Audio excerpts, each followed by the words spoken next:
Just pull off the old earpad directly.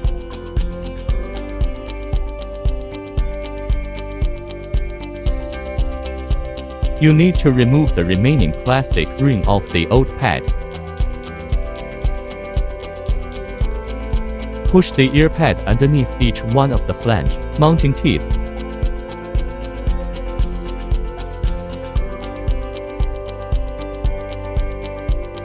You will hear the click sound every time you insert the earpad base under the teeth.